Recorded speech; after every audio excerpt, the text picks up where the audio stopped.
সুপ্রিয় দর্শক, আসসালামু আলাইকুম। আপনারা তো জানেন বাংলাদেশের রাজনীতি কমেডির চেয়ে কোনো অংশে কম না। বাংলাদেশের রাজনীতিতে এমন সব ঘটনা ঘটে যা কমেডির চেয়েও বেশি মজাদার। এই যেমন গতকাল রাতের ঘটনা। গতকাল রাতে ভিপি নুরের উপর হামলা হয়েছে। না, আমি ভিপি নুরের হামলাকে কমেডি বলছি না। অবশ্যই যে কোনো ধরনের হামলার আমি তীব্র নিন্দা জানাই।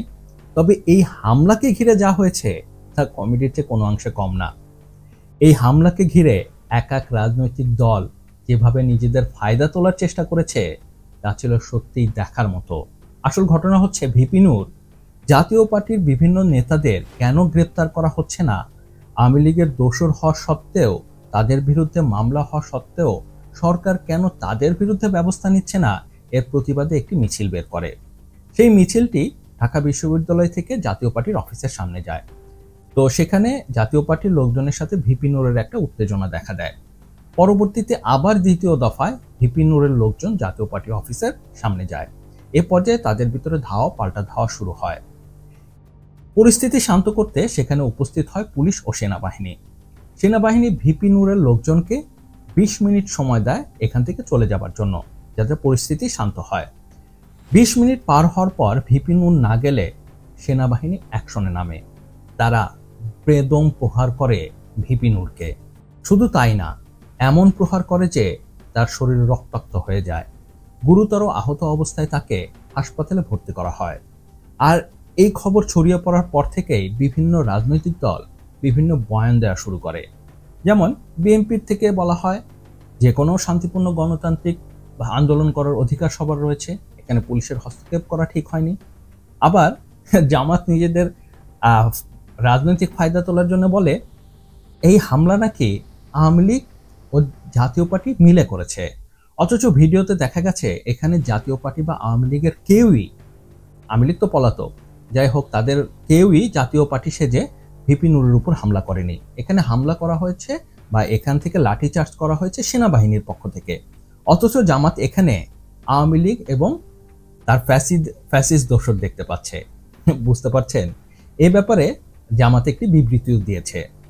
আরো মজার ব্যাপার হচ্ছে হেলমেট বাহিনীর সাবেক সদস্য, কে চেনেন তো?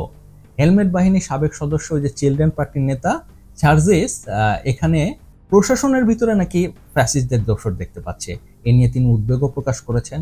বাবা বাবা, দেখতে পাচ্ছেন তিনটি রাজনৈতিক দলের 3 রকম বিবৃতি। এবার আসুন, সবচেয়ে মজার বিবৃতি হচ্ছে সরকারের পক্ষ থেকে। সরকারের ওই যে ডাস্টবিন শফিক আছে, সে গেছে হাসপাতালে নুরুকে দেখতে গিয়ে। সেখানে গিয়ে তিনি এর হামলার তীব্র নিন্দা জানিয়েছেন। বোঝেন ঠেলা?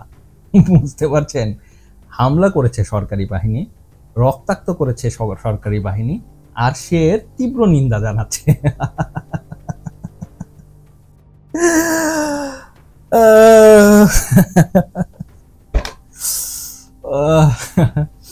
আরো মজার ব্যাপার আছে, শোনেন, এখানে শেষ না।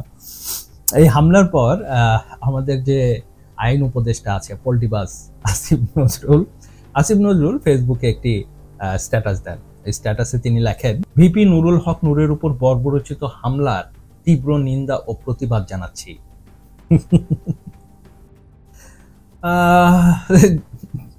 আরো মজার ব্যাপার শুনুন, স্ট্যাটাস তো তিনি দিয়েছেন, কিন্তু এই স্ট্যাটাসের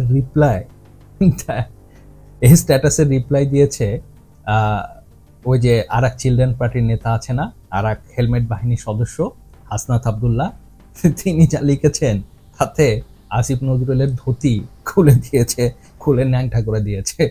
তো যাই হোক, সে লিখেছে, প্রতিবাদের কাজ আপনার, ভণ্ডামি বাদ দেন স্যার।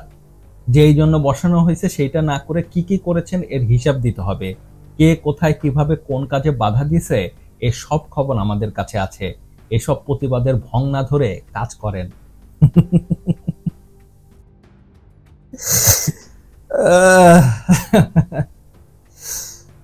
কমেডি।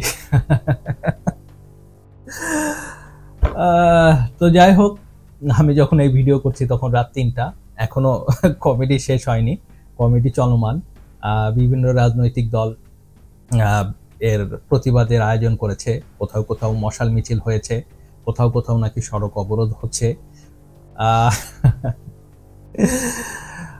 তো দেখা যাক এই কমেডি কতদূর পর্যন্ত চলে।